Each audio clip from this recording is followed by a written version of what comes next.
Xuanwan tidak tahu bahwa aku sebenarnya tidak berasal dari dunia ini. Untuk menghidupkan kembali pacarku di dunia nyata, aku harus tanpa syarat melakukan 100 hal untuknya agar menyelesaikan misi. Aku menahan tatapan dinginnya dan akhirnya menyelesaikan 99 hal.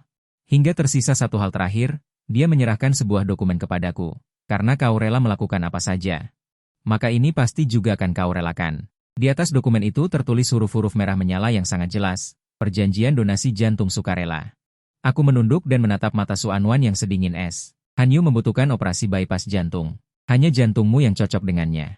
Kau sendiri juga tahu, mendonorkan jantung tidak akan membuatmu mati. Aku sudah menyuruh orang di luar negeri untuk membuat jantung buatan yang sesuai untukmu. Memenuhi kebutuhan hidup dasar tidak akan menjadi masalah. Asalkan kau bersedia mendonorkan untuk Hanyu, aku akan menikah denganmu. Aku selalu tahu bahwa Xuanwan sangat mencintai Hanyu. Namun, aku tidak menyangka dia mencintainya sampai seperti ini. Demi dia bahkan bersedia menikahi orang yang sama sekali tidak dicintainya. Sebagai penerus grup Su, Xuanwan sejak kecil menerima didikan yang ketat. Jadi, dia sangat mencintai Hanyu yang memberinya kehangatan. Tetapi Hanyu selalu hanya menganggapnya sebagai ban serep. Saat dia bersiap untuk menyatakan cintanya, Hanyu tetap pergi ke luar negeri dengan wanita lain. Setelah itu, Xuanwan diam-diam menjaga. Dia menunggu hingga usia dewasa. Cintanya pada Hanyu sangat dalam. Setelah mengetahui Hanyu menderita penyakit jantung akut dan kronis, setelah ditinggalkan pacarnya, dia segera terbang ke luar negeri untuk menjemputnya kembali dan merawatnya dengan cermat.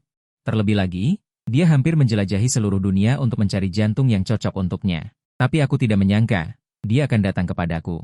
Melihatku menatapnya tanpa berkata-kata untuk waktu yang lama, Xuanwan hendak berbicara lagi, tetapi melihatku tiba-tiba mendongak. Mataku penuh senyum. Baiklah, aku akan mendonor. Pupil mata Xuanwan sedikit menyusut. Kau benar-benar bersedia? Aku masih mempertahankan senyumku dan menjawabnya dengan lembut. Selama itu permintaanmu, aku bersedia melakukan apapun untukmu. Aku berpikir dalam hati. Mendonorkan jantungku untuk cinta pertamanya. Inilah hal terakhir yang kulakukan untuknya. Setelah selesai, aku bisa menghidupkan kembali orang yang kucintai. Dan benar-benar meninggalkan dunia yang kejam ini. Sebelum dia berbicara, aku sudah tanpa ragu mengambil pena dan menandatangani. Xuanwan menambahkan, kalau begitu, operasinya akan dijadwalkan dalam 2 minggu. Aku akan mengatur segalanya. Aku tidak akan membiarkanmu menderita terlalu lama. Aku tersenyum dan mengangguk setuju, hatiku dipenuhi kelegaan. 3 hari kemudian adalah ulang tahun Hanyu. Lokasi pestanya ada di kapal pesiar mewah yang Xuanwan beli untuk Hanyu. Kudengar semua dekorasi pesta dirancang sendiri oleh Xuanwan. Mawar merah memenuhi seluruh tempat acara. Ada coklat khusus yang diukir dengan nama Hanyu, bahkan ada kembang api yang cukup untuk menerangi seluruh kota. Semua menunjukkan ketulusannya. Dan di tengah sorotan, Xuanwan bahkan mengeluarkan gelang pusaka bernilai jutaan dolar di tengah tepuk tangan dan sorakan. Dia sendiri memakaikannya di pergelangan tangannya. Seketika, seluruh tempat riuh. Gelang mahal yang baru-baru ini muncul di rumah lelang Christie's, konon dibeli oleh orang kaya misterius untuk diberikan kepada orang yang dicintainya. Tak disangka itu adalah gelang milik Su. Cinta Su pada Hanyu tidak perlu dipertanyakan lagi. Dia punya uang, kekuasaan, dan nama. Diam-diam melindungi selama bertahun-tahun, hanya untuk mencari sumber ginjal bagi kekasihnya, menghabiskan ribuan keping emas untuk menukar waktu. Sepertinya jika ginjal Nona Su cocok, dia bahkan rela memberikan hatinya sendiri. Wanita yang sangat penyayang. Mengapa Tuan Hanyu tidak setuju? Di sudut, di tempat yang tidak terjangkau cahaya, aku diam-diam menyaksikan semuanya. Mendengar ini, aku tidak sedih atau berduka, hanya ada satu kalimat di benakku. Tinggal beberapa hari terakhir untuk menyelesaikan misi dan pergi, tidak boleh ada komplikasi lagi, hindari kontak dengan Hanyu. Saat aku berpikir hari ini akan berlalu dengan tenang, Hanyu tiba-tiba berjalan ke arahku melewati kerumunan, hatiku dipenuhi dengan kegelisahan. Tanpa sadar ingin berbalik dan pergi, tetapi Hanyu bergerak lebih cepat dan menarikku dari belakang. Dalam cahaya redup, Hanyu, dengan punggung menghadap semua orang, berkata dengan dingin. Apakah kamu belum belajar dari pelajaran terakhirmu dan masih datang ke sini? Hari ini aku akan membuatmu tahu betapa salahnya terus mengganggu Anjie. Setelah kata-kata itu diucapkan, dia merobek gelang di pergelangan tangannya. Melemparkannya begitu saja ke laut, lalu dia berpura-pura terkejut dan mendorongku menjauh. Tuan Fang, kau gila? Bahkan jika kau iri karena Wanji baik padaku, kau tidak seharusnya membuang gelang itu ke laut. Orang-orang dengan cepat tertarik oleh suaranya. Xuanwan dengan gugup melindungi Hanyu. Ada apa? Dia membulimu lagi? Sungguh aktor yang hebat, menurutku ini menggelikan. Namun aku juga mengerti, tidak peduli seberapa buruk kebohongan Hanyu, aku harus menanggungnya. Benar saja, Hanyu sudah berubah wajah, menarik Xuanwan dan berkata, Wanjie, Tuan Fang melemparkan gelang pemberianmu ke laut. Aku melihat wajah Su Anwan sedingin es. Kata-kataku seperti pisau tajam yang menusukku dengan kejam. Apakah semua yang kukatakan padamu masuk telinga kanan keluar telinga kiri? Selesai berbicara, dia meraih tangan Han Yu dan terus menghiburnya. Tidak apa-apa. Itu hanya gelang tangan. Jika kamu suka, aku akan membelikanmu yang baru. Sambil menangis, Han Yu mendorongnya dan hendak melompati pagar ke laut. Tidak, gelang tangan ini memiliki arti yang berbeda bagiku. Aku menginginkannya. Su Anwan mengerutkan kening dan menggenggam tangannya lebih erat, memastikan bahwa kamu harus menemukannya hari ini, kan? Han Yu mengangguk dengan penuh semangat. Ya? Mendapat jawaban pasti, Su Anwan menoleh ke arahku, dengan sedikit permohonan di balik wajah dinginnya. Jika demikian, siapa yang menghilangkannya, dia yang harus turun mencarinya. Detik berikutnya, dia tanpa ragu mendorongku ke bawah untuk menyelamatkan. Tolong, air laut yang dingin langsung menelanku, cahaya di atas kepala semakin redup. Akhirnya menghilang. Aku sangat lelah dan mengantuk, ingin sekali tertidur selamanya. Tidak, aku masih memiliki satu hal terakhir yang belum selesai. Jika tidak berhasil, aku tidak akan pernah bisa bertemu Song Qinghuan lagi. Memikirkan hal ini, entah dari mana datangnya kekuatan, aku langsung membuka mata. Kemudian aku berenang sekuat tenaga ke permukaan air. Ketika aku berhasil mencapai tepi sungai, aku sudah kelelahan. Rasa sakit karena air yang masuk ke dada hampir meledak, hanya bisa batuk-batuk untuk meredakannya. Aku berusaha keras berpegangan pada batu. Seperti hantu air yang menyedihkan dan menjijikan, sebelum aku sadar, rasa sakit tumpul datang dari bahuku. Seluruh tubuhku ditarik kembali ke air dengan keras, di tepi pantai, pengawal berjas rapi itu tanpa ekspresi. Dengan nada dingin, Nona Su berkata, sebelum kamu menemukan kembali gelang itu, tidak boleh naik ke darat. Aku tersedak beberapa kali lagi sebelum sedikit tenang. Sepertinya jika hari ini gelang itu tidak ditemukan, dia tidak akan menyerah begitu saja. Tak berdaya, aku hanya bisa menyelam berulang kali ke dasar air. 3 jam berlalu. Setelah berkali-kali naik turun, akhirnya aku menemukan gelang itu. Saat aku naik ke darat, seluruh tubuhku membeku hingga mati rasa. Jari-jariku memutih karena air. Pengawal melemparkan satu set pakaian kepadaku. Biarkan aku berganti pakaian sebelum keluar. Aku menggigil sambil membawa pakaian dan berjalan sendirian ke kamar mandi. Saat itu, sepertinya seseorang masuk. Suaranya terdengar familiar. Setelah didengarkan dengan seksama, ternyata itu Han Yu dan teman-temannya. Han Yu. Sungguh, Nona Su sangat mencintaimu. Jam tangan semahal itu diberikan begitu saja, seolah ingin memberikan nyawanya padamu. Dulu kau bilang hanya menganggapnya sebagai kakak, lalu kau pergi ke luar negeri dengan mantan pacarmu. Tapi begitu mantan pacarmu mendengar kau sakit jantung, dia langsung kabur. Hanya Han yang selalu setia padamu. Sekarang dia sudah melakukan banyak hal untukmu. Bahkan hati yang terbuat dari batu pun bisa dihangatkan. Apa kau masih menganggapnya sebagai kakak? Han Yu tersenyum. Nada bicaranya menyiratkan kepuasan. Bagaimana? Kau juga tertipu olehku? Menganggap sebagai kakak hanyalah alasan. Orang menyukai sesuatu yang tidak bisa mereka dapatkan. Jika tidak begitu, bagaimana aku bisa menjadi sosok idaman yang tak terjangkau baginya? Selama aku terus mempermainkan Han Yu, dia akan selalu mencintaiku. Ini jauh lebih baik daripada bersamanya. Setelah mendengar ini, teman-temannya langsung terkejut dan berseru. Benarkah? Mungkinkah wanita yang kukatakan dulu pergi ke luar negeri dengan mantan pacarmu, hanyalah orang yang sengaja kucari? Jadikan dia alat untuk membuat Han Jie cemburu. Lihatlah Han Jie, dia telah merana untukku selama bertahun-tahun. Apakah kamu tidak bisa melupakannya? Saudaraku tidak bisa menahan diri untuk bertepuk tangan. Tinggi sekali, trikmu ini sangat cerdas. Tapi Han Yu, jangan bermain terlalu jauh. Kudengar Su Ji rela memberikan jantungnya untukmu. Apakah kamu akan menikahi penjilat seperti Fang Yuan? Jika mereka menikah, semua rencanamu akan sia-sia. Han Yu berkata dengan percaya diri, aku tahu apa yang kulakukan. Terlebih lagi, Han tidak peduli pada pria itu. Beberapa hari lalu, aku sengaja menampar diriku sendiri 3 kali, dan dia menyuruh orang membalasnya dengan 30 tamparan. Hari ini aku melempar jam tangan ke laut lagi. Dia bahkan tidak berpikir 2 kali dan langsung menendangnya ke dalam air. Dia pasti belum naik, kan? Aku punya banyak cara untuk menyiksanya. Tenang saja. Aku pasti tidak akan membiarkan mereka menikah. Suara mereka berdua perlahan menjauh. Kamar mandi kembali sunyi. Aku perlahan keluar dari dalam, masih memegang ponsel yang sedang merekam. Ternyata yang disebut cahaya bulan putih. Tidak lebih dari itu. Aku menekan tombol berhenti merekam, melihat rekaman lengkapnya. Aku tersenyum mencela diri sendiri. Anggap saja ini sebagai hadiah terakhir dariku untuk Su Anwan sebelum aku pergi. Saat aku kembali ke rumah Su, saat itu sudah dini hari. Aku dengan lelah mendorong pintu terbuka. Sekilas aku melihat Su Anwan duduk di sofa, kaki jenjang menjadi fokus, ekspresinya dingin. Dia menatapku dengan tatapan dalam. Saat melihatku muncul, raut wajahnya sedikit muram. Aku sudah memperingatkanmu. Kenapa kamu masih menargetkan Hanyu? Ternyata, dia sudah duduk di ruang tamu menunggu, hanya untuk menanyaiku. Memikirkan rekaman di ponsel. Saat berikutnya aku ingin mengambilnya, tetapi ketika tanganku menyentuh casing ponsel yang dingin, aku tiba-tiba tersadar. Dengan cinta Su Anwan pada Hanyu, bahkan jika semuanya diletakkan di depannya, dia tidak akan percaya. Mungkin dia akan berpikir bahwa aku sedang melakukan trik. Waktu terbaik untuk rekaman ini muncul adalah setelah kematianku. Lagi pula, orang mati tidak berbohong. Aku menarik bibirku dan mengangkat kepala mencari alasan. Suye, anggap saja aku terlalu mencintaimu.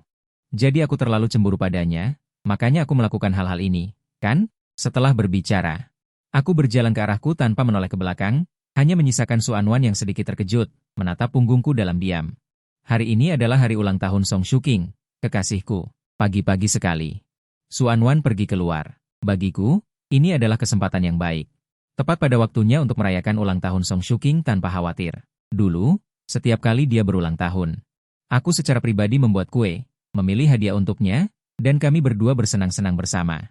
Meniup lilin dan makan kue, mengingat kembali adegan-adegan itu, sudut bibirku tanpa sadar terangkat. Dengan gembira, aku memasak banyak sekali hidangan, yang menjadi favorit Shuking. Aku juga membuat kue dan mie umur panjang. Setelah menyelesaikan semua ini, barulah aku mengeluarkan foto Shuking. Dengan penuh kasih sayang membelai wajah wanita itu yang cantik dan halus. Selamat ulang tahun. Belum sempat mengganti nama pengirim, pintu tiba-tiba didorong terbuka. Su Anwan masuk dengan langkah besar. Tatapan mereka bertemu, suasananya menjadi sedikit canggung. Aku dengan panik menyembunyikan foto itu, dan Su Anwan menatap semua yang ada di depannya. Jelas terkejut. Kemudian alisnya tiba-tiba berkerut. Bagaimana kamu tahu hari ini adalah hari ulang tahunku, Chen Mo? Terlintas di benakku informasi tentang Su Anwan yang pernah diceritakan sistem kepadaku. Ya, hari ini juga hari ulang tahun Su Anwan. Keluarga Su memiliki 2 putri. Su Anwan berkepribadian dingin dan merupakan kakak perempuan. Sejak kecil dia diabaikan. Ulang tahun dia dan adiknya hanya berbeda 1 hari, tetapi orang tua selalu hanya mengingat ulang tahun adiknya, hingga kemudian orang tua dan adiknya meninggal dalam kecelakaan mobil.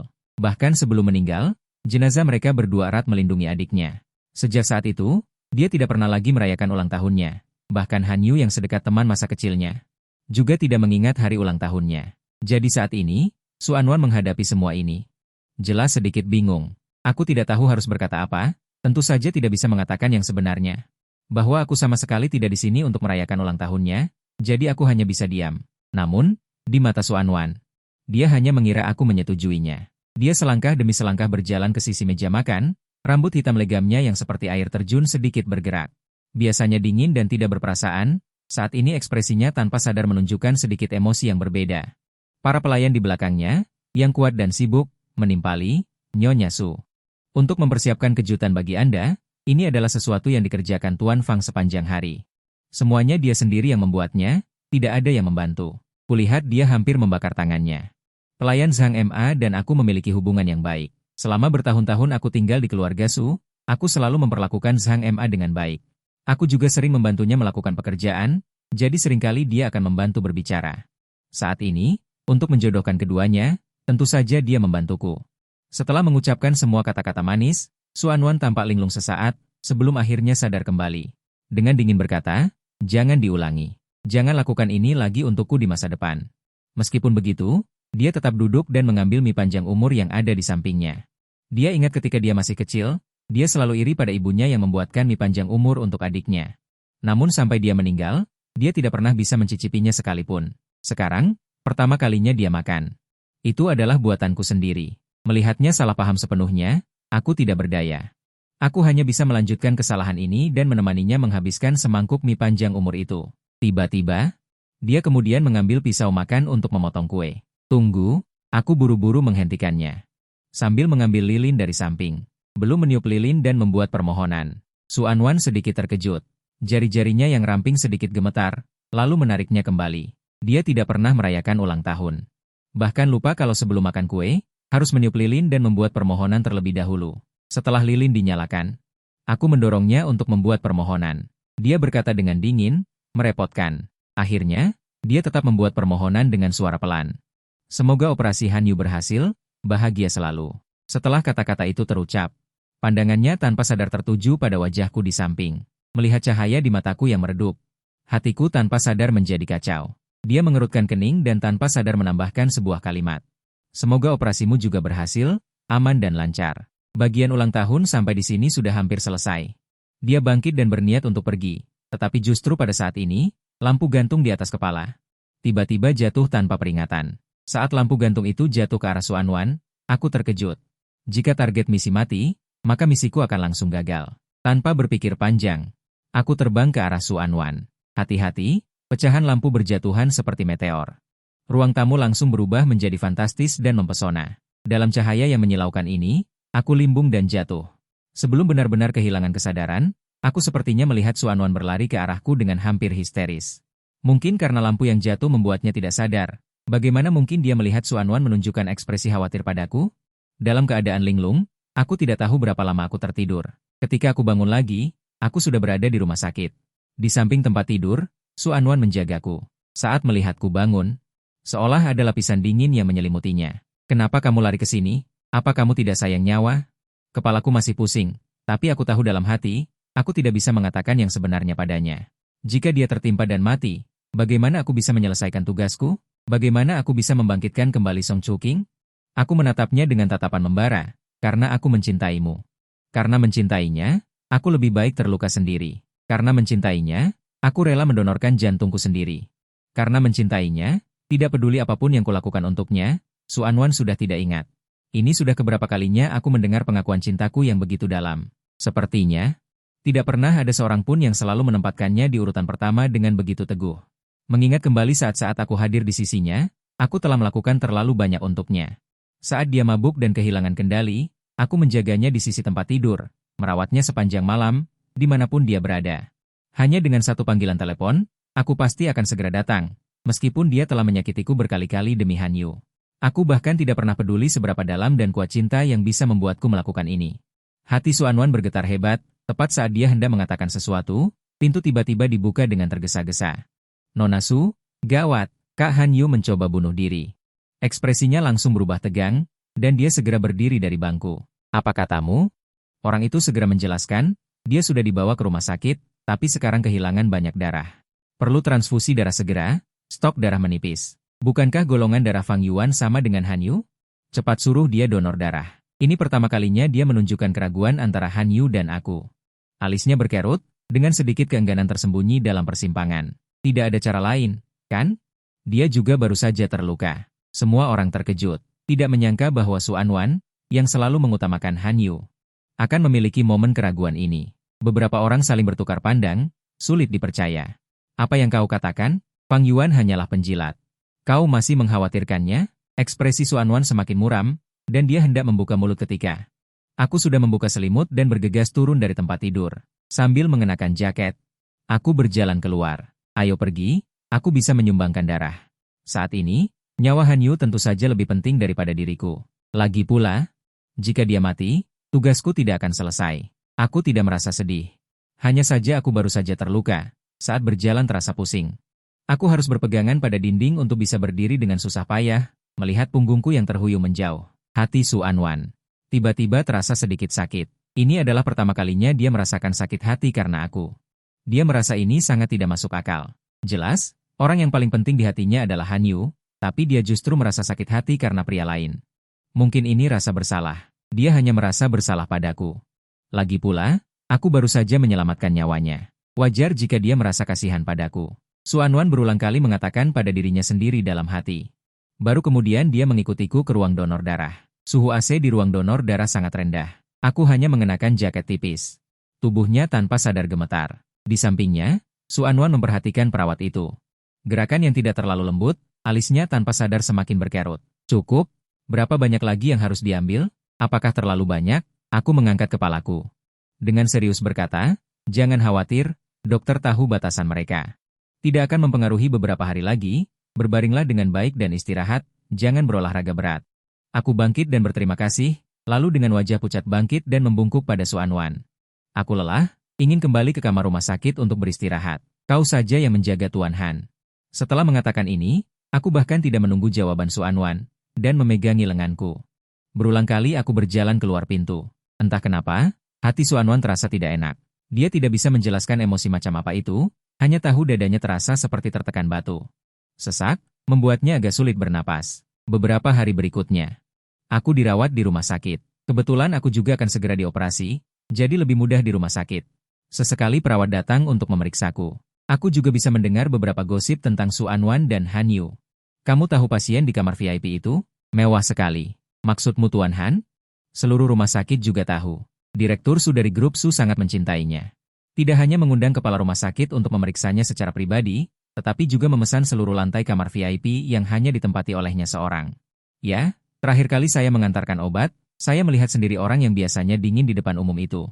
Seperti Dewi, membawakan kue dan membujuknya untuk makan dengan sangat lembut. Seandainya aku bisa memiliki kekasih seperti itu di kehidupan ini, sebanyak ini, aku rela mati. Setiap kali mendengar itu, aku diam-diam memejamkan mata dan mengabaikan perkataan mereka. Aku tidak perlu iri pada siapapun. Su Anwanku adalah wanita terbaik di dunia ini. Sebentar lagi, aku akan segera bertemu dengan orang yang paling ingin kutemui. Semakin dekat dengan hari operasi, Su Anwan justru menjadi sedikit aneh. Dia setiap hari datang menjengukku di rumah sakit.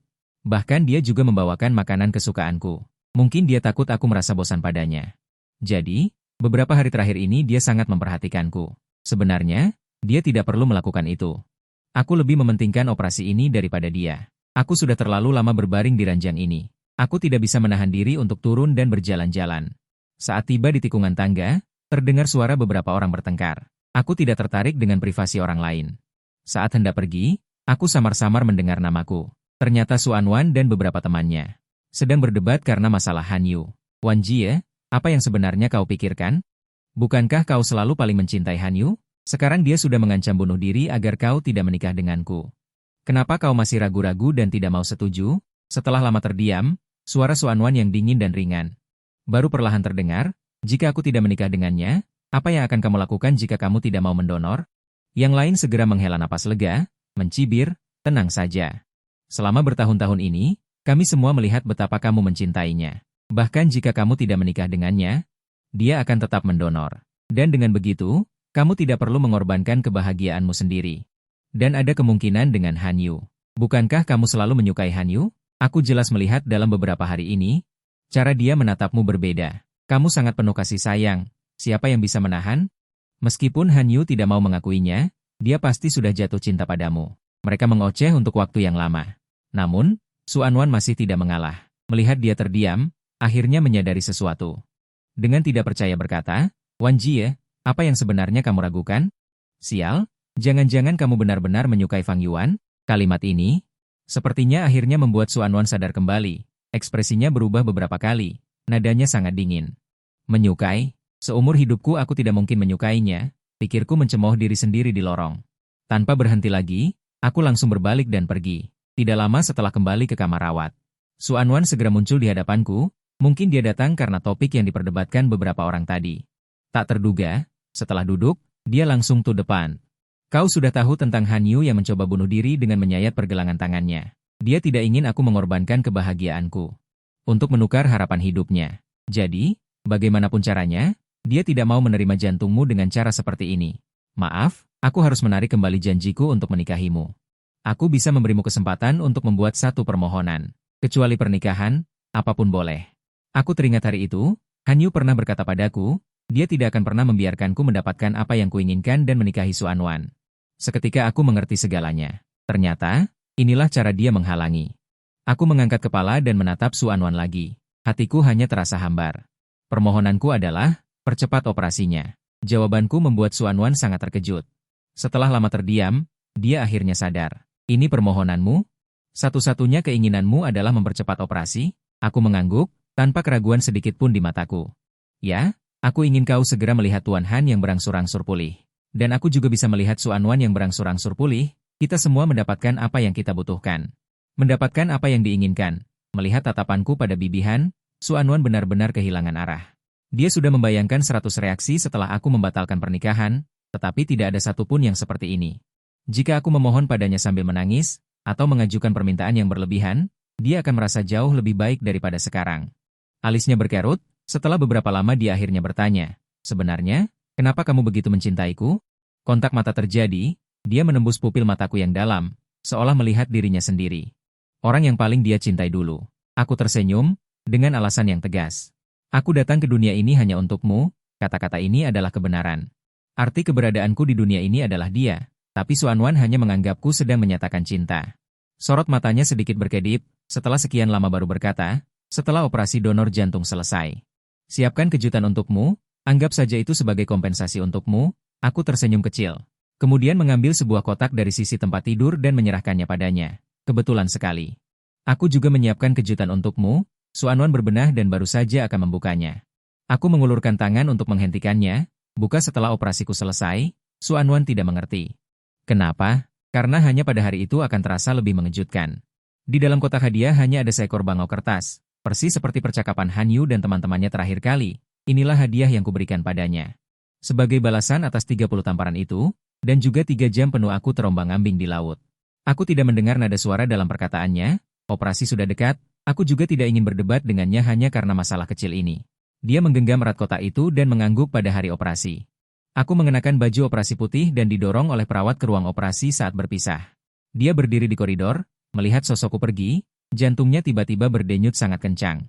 Rasa sakit itu membuat wajahnya langsung pucat pasi, seolah ada sesuatu yang penting dalam hidupnya diam-diam menghilang. Untuk pertama kalinya, dia kehilangan kendali dan maju meraih dokter yang akan memasuki ruang operasi. Anda yakin? Tidak akan ada masalah dengan jantung buatan? Dokter segera meyakinkannya. Nyonya Su, jangan khawatir. Dia menghibur dirinya sendiri. Bagaimanapun, ini adalah masalah besar tentang kehidupan. Reaksi seperti ini tidak mengherankan. Akhirnya, dia duduk di bangku panjang di luar pintu. Di ruang operasi, aku melihat lampu putih di atas kepalaku. Jantungku berdebar kencang tanpa henti. Akhirnya hari ini tiba, aku sudah menunggu terlalu lama. Sebentar lagi, semuanya akan berakhir, kekasihku akan bangun. Dan semuanya akan kembali ke jalur yang normal secara bertahap. Perlahan-lahan telinga mulai menjadi bising. Segera setelah itu, saya benar-benar kehilangan kesadaran, tidak tahu berapa lama, operasi pengangkatan jantung berhasil.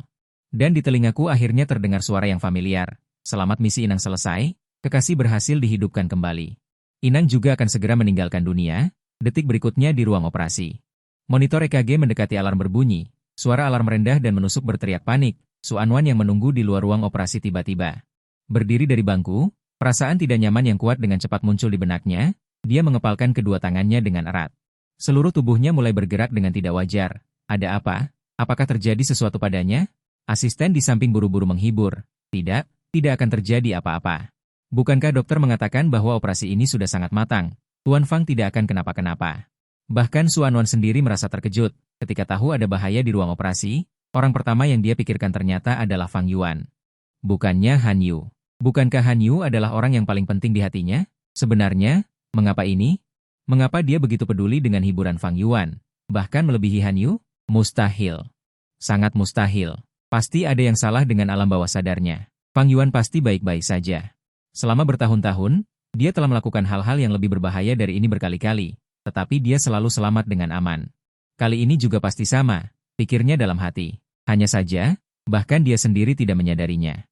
Selama bertahun-tahun, ternyata aku telah berkorban begitu banyak untuknya. Dulu, Han Yu meninggalkannya dan pergi ke luar negeri. Baginya, itu adalah pukulan besar. Demi dia minum untuk menghilangkan kesedihan. Dengan sungguh-sungguh tertidur di bar, tak seorang pun teman di lingkaran itu bisa membujuknya. Kehadiranku yang menariknya keluar dari lumpur. Mengingat kembali hari-hari mabuk dan mati. Xuanwan sendiri merasa lucu. Dia ingat pertama kali melihatku, hanya mengatakan satu kata kepadaku. Tapi aku tidak marah. Hanya dengan lembut berjongkok di depannya, lalu membantunya berdiri. Aku berkata, tidak apa-apa, mulai sekarang aku akan menemanimu. Kehadiranku adalah untuk menyempurnakanmu. Jantung Xuanwan berdenyut-denyut sakit. Sakitnya membuatnya seolah-olah tidak bisa bernapas. Kapan posisiku di hatinya? Telah menjadi begitu penting, kata-kata yang kuucapkan padanya sebelum aku memasuki ruang operasi. Terbayang satu persatu di depan mata, seperti mantra yang membuatnya tidak bisa tenang. Mengapa aku merasakan perasaan seperti ini? Kata-kata yang kuucapkan seolah-olah aku mengucapkan selamat tinggal padanya. Pintu ruang operasi tiba-tiba didorong terbuka dengan keras. Dokter melepas maskernya. Huang keluar, dia menatap Xuanwan dengan wajah muram. Nona Su, dengan menyesal kami memberitahukan bahwa Tuan Fang mengalami reaksi penolakan. Tidak dapat diselamatkan selama operasi dan telah meninggal. Kamu, tatap sebelum operasi. Apapun yang terjadi, pastikan keselamatan Tuan Han. Anda tenang saja. Operasi Tuan Han berhasil. Xuanwan sama sekali tidak mendengar apa yang dia katakan selanjutnya. Dan Bian hanya terus memikirkan kalimat itu, dia tidak dapat diselamatkan, Sudah meninggal. Apa maksudmu? Kau bilang Fang Yuan meninggal? Xuanwan hanya merasa seperti ada petir yang menyambar di atas kepalanya, mengguncang seluruh organnya. Hampir hancur. Tidak mungkin, ini tidak mungkin. Seolah kesetanan, dia maju dengan kasar, mencengkeram kerah dokter. Matanya merah seperti akan berdarah. Apa katamu? Dia meninggal? Siapa yang memberitahumu? Katakan. Dokter itu ketakutan dengan reaksinya. Terus-menerus meminta maaf, Direktur Su. Kami sudah berusaha semaksimal mungkin. Mohon berduka cita. Dia hampir kehilangan akal sehatnya. Pergi. Di mana dia? Aku ingin dia muncul di hadapanku sekarang juga. Aku sudah berjanji dia akan baik-baik saja. Kenapa? Jika terjadi sesuatu padanya, aku akan mengubur seluruh rumah sakit ini bersamanya. Setelah mengatakan itu, dia mendorong semua orang dan menerobos masuk ke ruang operasi. Di ruang operasi yang dingin itu, lampu menyilaukan mata. Para dokter dan perawat meringkuk di samping, melihat Xuanwan yang mengamuk. Mereka terus gemetar ketakutan. Mereka juga tidak menyangka operasi kali ini akan gagal. Terlebih lagi, mereka tidak menyangka bahwa Xuanwan, yang biasanya tidak peduli pada Fang Yuan, akan sangat marah setelah mendengar berita kematiannya. Bukankah mereka bilang, apakah orang terpenting baginya adalah Han Yu? Kenapa sekarang setelah operasi selesai, dia bahkan tidak meliriknya? Xuanwan selangkah demi selangkah berjalan menuju ranjang operasi yang tertutup kain putih itu, kakinya terasa berat seperti diisi timah. Dia tidak pernah menyangka, suatu hari nanti dia dan dia akan berpisah selamanya seperti ini. Tubuh yang tertutup kain putih itu adalah Fang Yuan, entah sejak kapan. Dia menjadi sangat kurus, di benaknya hanya tersisa satu kalimat yang terus berulang. Dia meninggal, rasa sakit yang menusuk di dada adalah, akhirnya tidak bisa menahan lagi, dia memegangi dadanya dan tiba-tiba memuntahkan seteguk darah. Kemudian, dia pingsan. Sementara itu, di dunia lain, aku perlahan terbangun. Aku seperti mengalami mimpi yang sangat panjang, di mana aku kehilangan orang yang paling kucintai. Kemudian, aku berada di sisi wanita lain selama 5 tahun penuh. 5 tahun ini terasa sangat lama. Aku hampir tidak bisa bertahan lagi dalam waktu yang lama. Untungnya aku akhirnya menyelesaikan tugas dan benar-benar kembali ke duniaku sendiri. Saat cahaya menyinari seluruh ruangan, aku benar-benar membuka mata. Aku mengamati perabotan di ruangan itu. Tata letak yang familiar, pohon di luar jendela, daunnya sudah menguning. Bunga bakung di ambang jendela sudah lama mengering. Aku kembali, aku benar-benar kembali. Aku sedikit senang. Aku melompat dari tempat tidur. Aku ingat saat-saat terakhir, sistem memberitahuku. Tugas saya berhasil, jadi Song Suking juga telah dihidupkan kembali. Memikirkan hal ini, aku dengan cepat berlari keluar kamar, memanggil nama Song Suking. Suking, di mana kamu? Memikirkan bahwa aku bisa bertemu dengannya, aku menjadi sangat bersemangat hingga aku tidak peduli tentang apapun. Tetapi aku sudah mencari lama. Aku juga tidak melihat bayangannya. Aku mengeluarkan ponselku dan meneleponnya, tetapi tidak ada jawaban. Melihat ruangan yang kosong, hatiku yang sudah terluka semakin dingin. Mungkinkah sistem itu menipu kita? Atau, ini hanyalah mimpi yang kubuat, tidak ada sistem, dan dia tidak akan bangkit kembali. Aku terduduk lemas di lantai, air mata mengalir tak terkendali. Mengapa? Mengapa Tuhan melakukan ini padaku? Mungkinkah ini hanya mimpi? Tetapi semua momen nyata selama 5 tahun itu. Aku tidak percaya. Air mata mengalir deras. Aku merasa jiwaku telah diambil. Jika dia tidak bisa hidup kembali, aku lebih baik hidup selamanya dalam mimpi dan tidak pernah bangun. Setidaknya di sana ada harapan. Dia adalah satu-satunya yang membuatku bertahan hidup. Kami berdua bertemu di panti asuhan. Setelah dewasa, kami selalu bersama. Jadi bagiku, dia adalah seluruh duniaku. Aku merasa sedih seperti mengalami kematiannya sekali lagi. Aku tidak akan pernah bisa melupakan. Saat kecelakaan mobil terjadi, dia berlumuran darah dan terbaring di pelukanku. Jika saja aku tidak keras kepala dan bertengkar dengannya, mobil itu tidak akan menabrakku, dan dia tidak akan terbang untuk menyelamatkanku. Semua ini adalah salahku.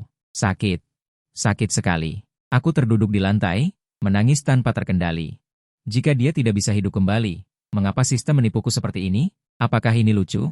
Memberiku harapan, lalu menghancurkannya sepenuhnya? Jika sistem ingin melihatku mati dalam kesakitan, baiklah, aku akan mengabulkannya. Aku berdiri dari lantai dan berjalan ke sisi meja kopi. Mengambil pisau buah dan perlahan mendekatkan ke pergelangan tanganku. Ide ini sebenarnya sudah kuputuskan sejak dia meninggal dulu. Hanya saja di saat-saat terakhir, sistem muncul dan memberiku harapan, yang membuatku untuk sementara mengurungkan niat untuk bunuh diri. Sekarang, sudah waktunya aku menemaninya. Aku menutup mata. Suaranya terdengar membuatnya tertegun seketika. Dia membuka mata dengan kaget dan melihat ke arah pintu. Detik berikutnya, Pisau di tangannya langsung jatuh ke tanah. SH King benar-benar dia. Dia masih sama seperti 5 tahun lalu, hanya saja wajahnya sedikit dingin. Sinar matahari menyinari wajahnya. Seolah dilapisi emas, membuatnya tampak seperti dewa yang turun dari langit. Aku belum pernah merasa sebahagia ini sebelumnya. Sambil menangis, aku berlari ke arahnya dan memeluknya erat-erat. Su King, benarkah itu kamu? Kamu pergi kemana? Tahukah kamu betapa aku merindukanmu? Aku sangat takut. Sangat takut kamu tidak bisa kembali. Dia menangis tanpa terkendali, dan kali ini adalah air mata kebahagiaan. Perlahan menariknya dari pelukanku, menatapnya. Tatapanku lembut namun jauh. Tuan, siapa Anda? Kenapa Anda ada di rumah saya? Di rumah sakit? Xuanwan terbangun saat hari sudah gelap. Dia pingsan karena amarah yang memuncak. Kata dokter, sekarang tidak ada masalah besar. Rumah sakit sunyi senyap. Begitu dia membuka mata, wajah pria itu muncul di hadapannya. Dia segera duduk. Dia berteriak memanggil nama asistennya. Di mana Fang Yuan? Bawa aku menemuinya. Asisten mendengar dan bergegas menghampiri, menghibur presiden dengan nada pasrah. Mingjie, Tuan Fang benar-benar sudah pergi. Su Anwan mencibir. Matanya dipenuhi dingin yang menusuk. Berani kau bicara omong kosong lagi? Enyah kau dari hadapanku. Setelah selesai berbicara, dia membuka selimut dan hendak turun dari tempat tidur. Asisten itu dengan tega maju lagi dan menghalangi dia. Tuan, terimalah kenyataan. Tuan Fang sudah meninggal. Dia mengalami kegagalan selama operasi donor jantung. Tuan, apa yang terjadi dengan Anda? Seharusnya Anda memikirkan ini sejak awal. Terlebih lagi, orang yang paling penting di hati Anda adalah Tuan Han.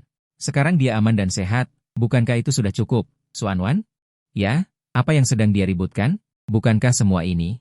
Seharusnya dia duga, tidak peduli seberapa matang operasi dokter, bagaimanapun juga itu adalah organ terpenting di dalam tubuh. Orang yang hidup, bergantung pada mesin untuk bertahan hidup. Itu sendiri sama saja dengan mempertaruhkan nyawa. Jadi semua kesalahan ini ada padanya, dan tidak ada hubungannya dengan dokter rumah sakit. Dialah yang bersikeras mendonorkan jantungnya untuk Han Yu, dialah yang jelas-jelas berjanji untuk menikah dengannya. Namun kemudian menyesal pada menit terakhir, membuatnya sangat kecewa, dialah yang membunuhnya. Orang lain yang seharusnya menguburnya bersamanya. Dia lemas di tempat tidur, tiba-tiba teringat sebelum operasi. Hadiah yang dia berikan padanya. Itu adalah kejutan darinya untuknya. Dia belum sempat melihatnya.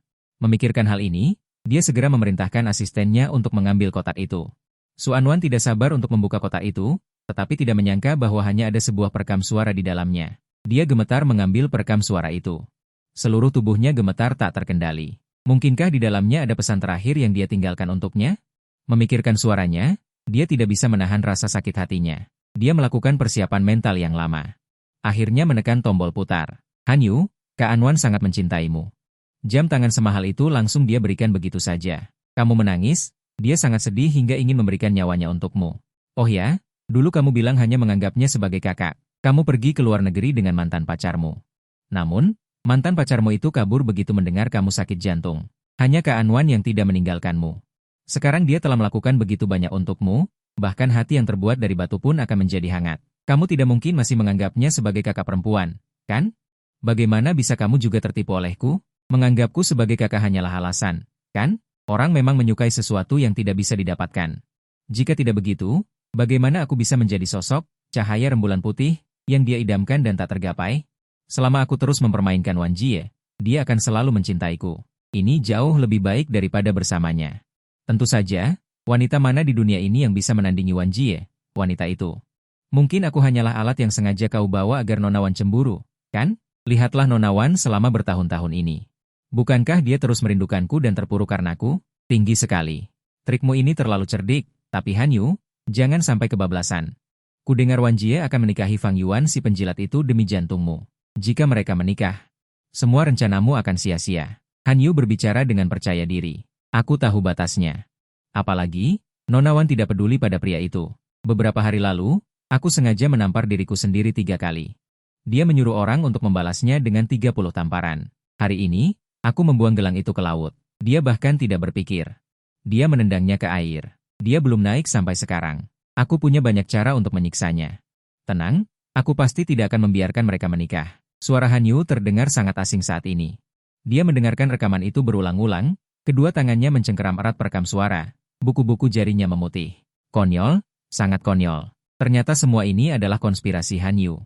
Hanya agar dia benar-benar jatuh cinta padanya, Han Yu benar-benar melakukan hal seperti itu, apa dia tidak tahu? Dengan cinta yang dia berikan padanya di masa lalu, itu sudah cukup baginya untuk mencintainya dan masa depannya? Apa dia tidak tahu? Setelah dia meninggalkannya dan pergi ke luar negeri, betapa sakitnya dia saat itu? Jadi, dalam kata-kata Han Yu, dia sama sekali tidak penting. Di hatinya, kepentingan emosional jauh lebih penting baginya, membiarkannya bersandar di laut selama 3 jam penuh. Lemari macam apa dia? Setan macam apa yang akan melakukan hal seperti itu padanya? Xuanwan hampir gila. Yang lebih membuatnya putus asa adalah dia selalu disalahpahami dan dianiaya, tetapi dia tidak pernah mengeluh. Bajingan? Dia benar-benar bajingan. Xuanwan mengepalkan tangannya menjadi tinju. Membanting keras ke dinding di depannya, darah menetes di dinding putih pucat. Sepertinya dia tidak merasakan sakit. Pukulan demi pukulan menghantam. Ya Tuhan, jika waktu bisa kembali. Tapi semuanya sudah terlambat. Setelah kembali dari rumah sakit, Xuanwan kehilangan jiwanya. Suara para pelayan membereskan barang-barang membangunkannya. Letakkan. Siapa yang menyuruh kalian menyentuh barang-barangnya? Tatapan dingin Xuanwan menyapu seperti pisau, para pelayan terdiam membeku. Hanlah yang menelepon dan mengatakan bahwa Tuan Fang telah meninggal. Barang-barang orang mati yang tertinggal di rumah tidak membawa keberuntungan. Itulah sebabnya dia menyuruh kami untuk membereskannya. Rumah ini belum menjadi miliknya. Mulai sekarang, tanpa perintahku, tidak seorang pun diizinkan menyentuh barang-barang Fang Yuan. Semua orang mengangguk. Pelayan Zhang Ba menghela napas sambil menggosok matanya dan membereskan. Tuan Fang, di kehidupan selanjutnya, cintai dirimu baik-baik. Jangan lagi berkorban untuk orang yang tidak pantas. Xuanwan menoleh dan meliriknya, matanya menjadi sedikit dingin. Katakan padaku, bagaimana dia berkorban untuk orang yang tidak pantas? Zhang Ba sedikit terkejut, menyadari bahwa Xuanwan sedang berbicara dengannya. Nona, bukan maksud saya, tetapi Anda benar-benar melewatkan pria yang sangat baik. Saya sudah bekerja di rumah ini selama beberapa tahun dan bisa dibilang menyaksikan Anda tumbuh dewasa. Sudah banyak pria di sekitar Anda selama bertahun-tahun. Tetapi tidak ada satupun yang seperti Tuan Fang. Orang lain mendekati Anda, baik karena status Anda, atau karena penampilan Anda. Hanya Tuan Fang, tidak menginginkan apapun. Dia benar-benar mencintaimu. Xuanwan tidak berbohong padamu. Cobalah, lanjutnya. Aku tahu hubunganmu dengan Tuan Han baik. Kalian tumbuh bersama sejak kecil, dan Anda menyukainya. Tapi dia benar-benar tidak sebaik Tuan Fang. Dulu dia meninggalkanmu dan pergi ke luar negeri. Bagaimana Anda bisa melewati masa-masa itu? Kita semua tahu itu. Jika saja dia benar-benar mencintaimu, dia tidak mungkin meninggalkanmu saat kau sangat membutuhkannya. Tuan Fang selalu berada di sisi Anda, membantu Anda keluar dari masa sulit. Dulu, Anda sering mabuk. Tidak peduli seberapa larut, dia akan menjemput Anda dan merawat Anda sepanjang malam. Setiap kali Anda mabuk, Anda akan berteriak-teriak ingin pergi ke Inggris mencari Tuan Han, dan menghancurkan kamar. Kadang-kadang Anda juga memukul orang. Tidak ada satupun dari kami para pelayan yang berani merawat Anda, hanya Tuan Fang yang tidak takut. Sebenarnya, bukan karena dia tidak takut, dia hanya tidak ingin Anda merasa sedih. Coba Anda pikirkan. Selama ini, semua yang Anda minta darinya, apa ada yang tidak dia lakukan? Anda bilang ingin makan kue buatan tangan di pagi hari. Dia langsung bangun pagi-pagi. Anda bilang bunga di halaman jelek, dia sendiri yang turun tangan mengganti semuanya. Saya sebagai orang luar saja merasa tidak enak, tidak tahu apa yang Anda pikirkan. Sekarang dia sudah tidak ada. Apapun yang saya katakan tidak ada gunanya. Saya hanya kasihan padanya dan merasa dia menyedihkan. Dulu Anda bilang, asalkan dia mendonorkan jantungnya kepada Tuan Han, Anda akan menikahinya. Saya pikir, meskipun nanti dia hanya bisa menggunakan jantung buatan, setidaknya dia bisa bersama orang yang dia cintai. Itu juga bisa dianggap sebagai impian yang terwujud, tetapi saya tidak tahu apa arti sebuah jantung bagi seseorang. Tuan Fang pada Anda, ini bukan hanya sekadar cinta. Dia benar-benar melakukan cinta tanpa batas. Demi Anda bisa bersama orang yang Anda sukai. Demi kebahagiaan Anda, dia bahkan tidak menginginkan kebahagiaan seumur hidupnya. Pada akhirnya, dia bahkan mengorbankan nyawanya sendiri. Sekarang Tuan Fang juga sudah tidak ada, apapun yang saya katakan sia-sia. Tapi saya pikir, dengan karakter Tuan Fang, mungkin dia tidak akan menyalahkan Anda. Semua perkataan hari ini adalah dari saya sendiri. Tuan Fang tidak pernah mengatakan apapun kepada saya. Dia tidak pernah mengeluh apapun kepada saya. Itu sebabnya saya merasa dia terlalu bodoh. Nona, saya tahu Anda menyukai Tuan Han. Tetapi jika Anda ingin bersama Tuan Han, dan dia tinggal di sini, saya rasa saya tidak pantas lagi tinggal di sini. Setelah Zhang Ma mengatakan itu, dia sudah siap untuk dipecat. Xuanwan tenggelam dalam ingatan. Setelah beberapa lama, dia tersadar. Dia menghela napas pelan, aku tidak akan bersamanya. Jadi, Anda bisa tinggal. Apa yang Anda katakan? Zhang Ma tampak sedikit bingung. Saya bilang, saya tidak akan bersama Han Yu. Zhang Ma tertegun. Seolah mengerti sesuatu, dia mengangguk dengan tulus. Setelah pelayan itu pergi, Dia datang sendirian ke kamar yang disiapkan untukku. Kamar ini baru disiapkan setelah keputusan untuk menikah dibuat, tergesa-gesa dan tanpa perhatian. Perabotnya sederhana, saya juga tidak tinggal lama, pakaian pun tidak banyak. Dia duduk di tempat tidur, hatinya tiba-tiba sakit, semua kenangan kebersamaan itu. Tanpa sadar muncul di benaknya. 5 tahun, dia sudah menjadi bagian tak terpisahkan dari hidupku. Hanya karena aku lambat menyadari, aku kehilangan dia.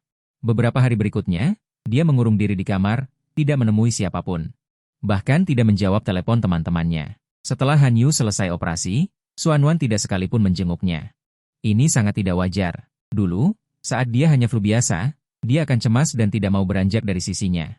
Operasi sebesar ini, tapi dia tidak bereaksi sama sekali. Han Yu ingin menelepon Xuanwan. Tidak menemui, Han Yu memaksa dirinya untuk tenang, tetapi dia tidak bisa berhenti berpikir. Jika Xuanwan mengetahui kebenaran, apa yang harus dia lakukan agar dia berubah pikiran? Dia menyukainya selama bertahun-tahun, dia tidak akan mudah berubah pikiran. Memikirkan ini, Han Yu berganti pakaian dan bergegas menuju rumah Su. Mobil berhenti di depan gerbang rumah Su. Dia langsung naik ke atas. Wan Jie, kamu di mana? Mengapa kamu tidak menemuiku? Dia mencari lama di villa tetapi tidak menemukan sosok Xuanwan. Akhirnya di bawah bimbingan pelayan. Dia tiba di depan pintu kamar. Dia mengetuk pintu, tetapi tidak ada jawaban untuk waktu yang lama. Dulu, dia dipuja oleh Xuanwan. Kapan dia pernah menerima sikap dingin seperti ini? Dia dengan tidak senang memperkeras ketukan di pintu. Wan Jie, buka pintunya. Aku tahu kamu di dalam. Mengapa kamu tidak mau menemuiku? Apa yang sebenarnya terjadi? Mungkinkah hanya karena aku mengalami kecelakaan? Apakah kamu ingin menyalahkan semuanya padaku? Aku tahu kamu merasa tidak enak karena Fang Yuan meninggal, tetapi itu bukan salah kami. Itu salah dokter. Belum selesai dia berbicara, pintu dibuka. Lingkungan sekitarnya langsung sedingin gudang es. Ekspresi Xuanwan sangat muram dan mengerikan. Cukup. Han Yu tertegun beberapa saat sebelum sadar. Dia sedikit maju, ingin meraih Xuanwan ketika. Dia dihempaskan dengan keras. Tangannya membentur dinding, sangat sakit sehingga dia tanpa sadar membeku. Semua kesabaran langsung menghilang. Apa maksudmu sebenarnya? Jadi, sekarang, kamu marah padaku demi orang luar, Wan Jie. Mungkinkah kamu menyukai Fang Yuan? Xuanwan tertegun, dia butuh waktu lama. Baru saja mencerna kalimat ini. Menyukai? Apakah aku menyukainya? Mungkin saja. Dalam setiap kali dia menghampiriku, dalam setiap waktu dia menemaniku. Ketika dia melepaskan semua harga dirinya untukku, aku sudah mencintainya. Hanya saja aku tidak mau mengakuinya. Juga tidak mau mengakuinya. Baru sekarang aku bisa dengan tegas mengucapkan kalimat itu. Ya, aku sudah lama mencintainya. Xuanwan mengangkat kepalanya. Melihat Han Yu lagi. Mendengar 3 kata ini, Han Yu seolah mendengar lelucon yang menggelikan. Dia tertawa getir, dengan marah dan enggan. Berbohong. Kamu berbohong. Bagaimana mungkin kamu mencintainya? Wan Jie? Orang yang kamu cintai jelas aku. Setelah mengatakan itu, dia bergegas menuju Xuanwan. Ingin memeluknya, tapi dia bergerak lebih cepat dan tanpa ampun menariknya menjauh. Cukup, kamu tahu betul apa yang sudah kamu lakukan. Aku tidak ingin mengatakannya dengan kasar, tapi aku harap aku tidak akan pernah melihatmu lagi. Han Yu berusaha keras bertanya, apa yang kamu katakan? Aku tidak mengerti. Xuanwan tidak ingin berbicara lebih lama dengannya, langsung mengeluarkan alat perekam dan memutar rekamannya. Seiring dengan kemunculan suaranya, wajah Han Yu berubah drastis. Dia dengan panik maju untuk merebut alat perekam itu sambil menjelaskan. Tidak seperti itu, tidak seperti itu. Dengarkan penjelasanku. Tapi Xuanwan jelas tidak ingin membuang waktu lagi. Dia mendengus dingin, lalu membanting pintu dengan keras. Melihat pintu yang tertutup rapat, Han Yu menangis tersedu-sedu, membanting pintu seperti orang gila. Tangisnya pecah, tidak mungkin, kamu berbohong padaku. Wan Jie, orang yang kamu sukai adalah aku, kan? Kamu jelas mencintaiku selama bertahun-tahun. Seolah menyadari kesalahannya, Han Yu mulai meminta maaf lagi. Maafkan aku, ini salahku, Wan Jie. Seharusnya aku tidak membohongimu. Aku hanya terlalu peduli padamu, sampai memikirkan cara seperti itu. Tahukah kamu betapa takutnya aku kehilanganmu, Wan Jie? Maafkan aku mencintaimu. Bisakah kita mulai dari awal? Aku belum pernah merasa setakut ini sebelumnya. Aku tahu kali ini Xuanwan benar-benar marah. Dulu, tidak peduli seberapa buruk Han Yu bertingkah, dia tidak akan memperlakukannya seperti ini. Hari semakin larut. Tidak peduli bagaimana Han Yu memohon, Xuanwan tidak pernah keluar untuk menemuinya. Orang seperti dia. Ketika aku mencintai, aku bisa memujamu setinggi langit, dan ketika aku tidak mencintai, aku juga bisa menginjakmu sampai ke neraka. Mungkin karena lelah menangis, Han Yu tahu dia tidak akan bisa bertemu dengannya hari ini dan hanya bisa pergi. Dunia nyata. Aku menatap Song Shukin di depanku, yang familiar namun asing. Hatiku sakit seolah akan pecah. Aku tidak menyangka dia hidup kembali. Namun, harganya adalah melupakanku sepenuhnya. Orang di depanku menatapku, tanpa sedikit pun perasaan sayang di matanya. Yang ada hanya kesopanan dan keterasingan. Aku tidak menyerah dan bertanya, apakah kamu benar-benar tidak mengingatku? Aku Fang Yuan MU. Alis Song Shukin sedikit berkerut. Setelah berpikir lama, sepertinya aku benar-benar tidak mengenalmu. Aku hanya merasakan gejolak di hatiku.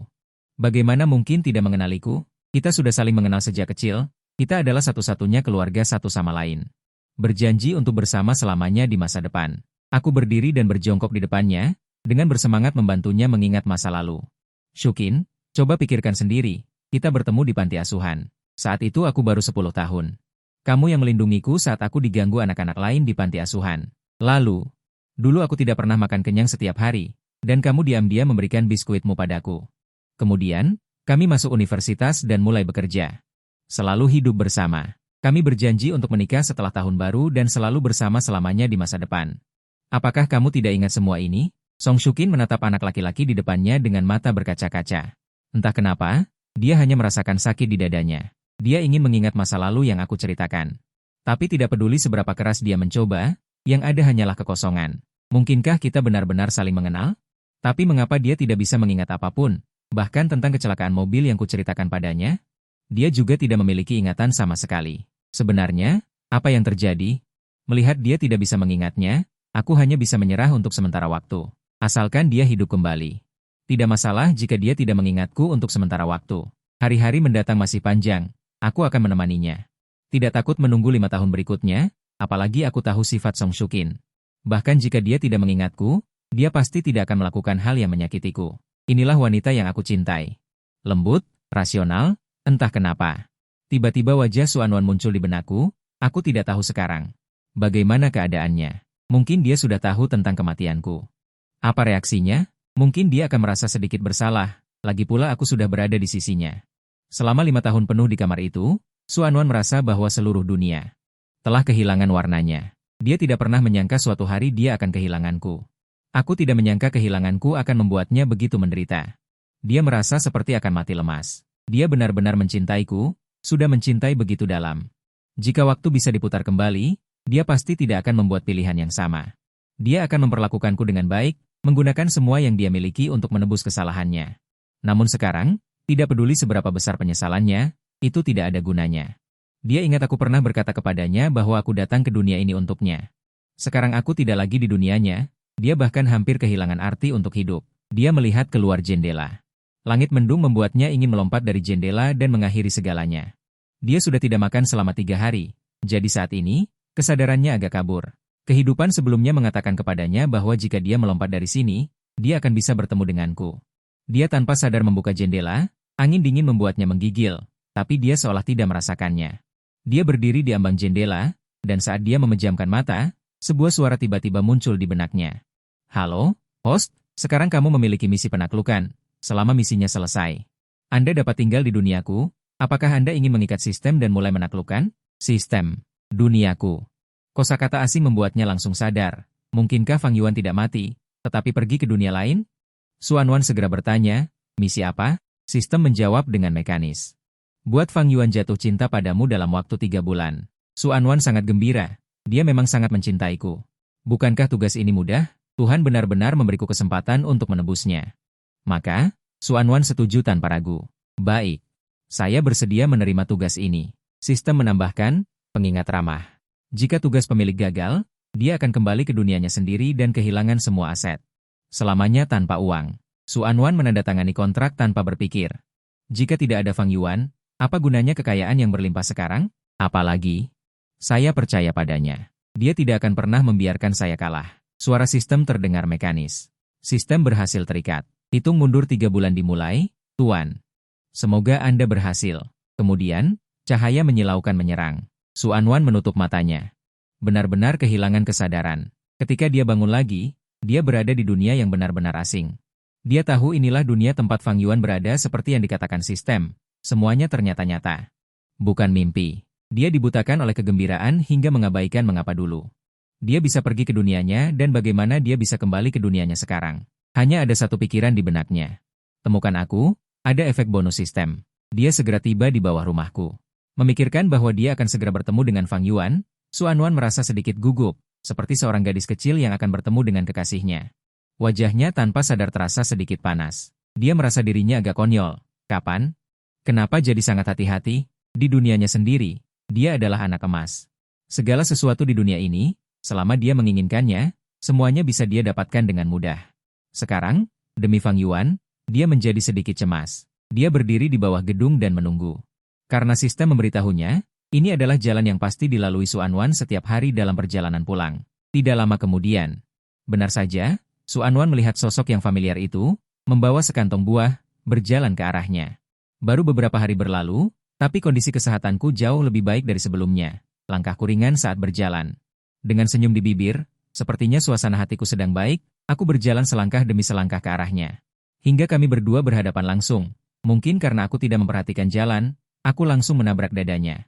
Hidungku membentur tembok manusia, aku merasa sedikit malu sambil memegangi hidungku dan meminta maaf. Maaf, maaf. Buah yang kupegang jatuh ke tanah, aku hanya bisa membungkuk untuk memungutnya sambil bergumam pelan.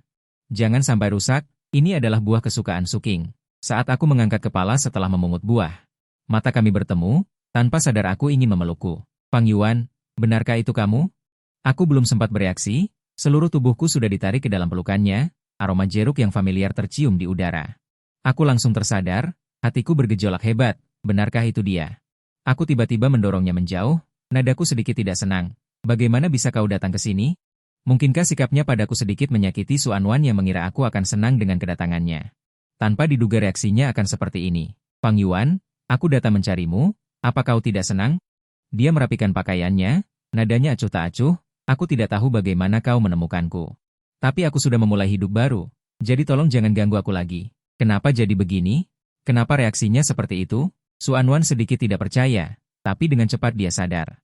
Dulu dia menginginkan jantungku demi pria lain, dan setelah itu dia menyesal. Pasti dia masih marah padanya.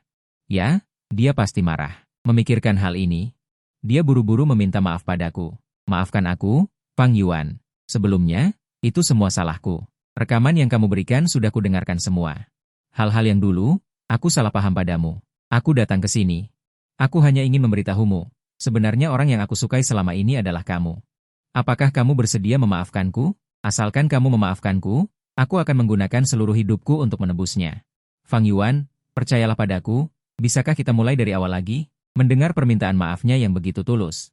Aku hanya merasa itu menggelikan. Aku mengerti mengapa dia datang ke duniaku. Mungkin sama sepertiku.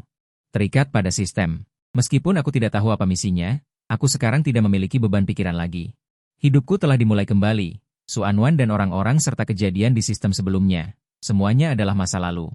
Lagi pula, aku tidak pernah menyukai Su Anwan. Song Shuqin bisa hidup kembali. Aku tidak ingin bertindak terlalu jauh, bagaimanapun juga dia sedikit terlibat. Su Anwan, hubungan kita sudah berakhir. Aku tidak menyalahkanmu, juga tidak bisa memaafkanmu. Karena kamu telah melihat dengan jelas Hanyu, aku harap kamu dapat menemukan kehidupan yang sebenarnya. Tapi siapapun yang kamu sukai, kebahagiaanmu tidak akan menjadi milikku. Cukup sampai di sini. Tolong jangan datang mencariku lagi. Setelah mengatakan itu, aku membawa tas itu dan langsung pergi. Su Anwan melihat punggungku yang menjauh. Dia sedikit linglung. Dia tidak mengerti mengapa dalam waktu singkat aku tampak seperti orang yang berbeda. Dia pikir ketika kami bertemu lagi, aku akan sama bersemangat atau menangis dan mengeluh seperti dirinya. Tapi aku tidak mengatakan apapun, sedingin seolah-olah tidak pernah mengenalnya. Mengapa bisa begini? Su Anwan tidak mengerti, hanya bisa menghibur diri sendiri. Aku pasti terlalu marah. Jadi tidak ingin banyak bicara. Asalkan dia meminta maaf padaku, aku pasti akan memperlakukannya seperti dulu. Dia pasti akan membuatku menerimanya. Setelah berpisah dari Su Anwan, aku merasa trauma. Dia sepertinya masih tidak tahu tujuanku berada di sisinya dulu. Jika sistemnya ada hubungannya denganku. Bukankah itu berarti dia akan selalu berada di sisiku setelah itu? Aku sedikit kesal. Perasaanku terhadap Su Anwan juga rumit untuk diungkapkan dengan kata-kata. Sudahlah. Sudahlah, yang terpenting bagiku sekarang adalah memulihkan ingatan saat aku memberikan cinta. Mengeluarkan kunci dan membuka pintu, aku meletakkan buah di atas meja, sambil mengenakan celemek dan berjalan menuju dapur. Suking, hari ini aku membelikan kesemek yang paling kamu sukai. Aku akan segera memasak. Kamu istirahatlah sebentar. Setelah kata-kata itu terucap, yang menjawabku justru sebuah suara pria yang jernih dan bersih. Halo, saya rekan kerja Suking. Su Qing sedang keluar. Dia akan kembali sebentar lagi. Aku menoleh setelah mendengar suara itu. Yang tertangkap mata adalah sosok tinggi dan tegap, orang itu memiliki wajah yang lembut. Senyumnya sangat cerah. Namaku Qin Si Hao, kamu bisa memanggilku Si Hao. Karena hari ini ada proyek yang harus dibicarakan dengan Su Qing, jadi aku datang bersama. Tapi kamu tidak perlu repot dengan makan malam. Kita akan makan di luar nanti sambil membahas pekerjaan. Senyumku membeku di wajahku, hatiku tidak bisa menjelaskan bagaimana perasaanku. Awalnya aku pikir aku bisa menerima fakta bahwa Su Qing melupakanku, tetapi ketika efek kupu-kupu membawa serangkaian fakta kecil, aku baru tahu betapa mengerikannya kecemburuanku. Dulu aku tidak peduli bagaimana Su Anwan memperlakukanku, itu karena aku tidak mencintainya, tapi sekarang, hatiku sakit seperti diperas dengan lemon, masamnya sangat menyakitkan. Meski begitu, aku hanya bisa memaksakan senyum dan menjawab, "Halo, aku teman sekamarnya." Ya, sekarang identitasku hanyalah teman sekamar, bahkan tidak memiliki hak untuk cemburu. Tidak lama kemudian, Su Qing kembali, membawa sekantong jeruk di tangannya. Qin Si Hao yang pertama kali berbicara dengannya. Sudah kembali. Sudah kubilang tidak perlu repot-repot. Aku makan atau tidak makan jeruk, tidak masalah. Su Qing tersenyum tipis dan berkata dengan lembut, tidak apa-apa. Tidak jauh. Ayo pergi. Setelah mengatakan itu, mereka berdua hendak keluar. Saat pergi, dia melirik kotak di atas meja dengan sedikit emosi, matanya sedikit meredup. Dia menoleh padaku, memperhatikan kekecewaan di wajahku, dan terdiam sejenak. Tetap saja berkata, letakkan saja jeruknya di sana. Nanti malam aku akan memakannya saat aku kembali. Mendengar itu, aku segera menoleh ke arahnya. Mataku langsung berbinar. Baik, aku menunggumu. Akhirnya, dia masih akan peduli dengan perasaanku. Dia adalah orang yang sangat lembut, bahkan jika dia melupakan setiap detail tentangku. Namun, aku masih peduli padaku.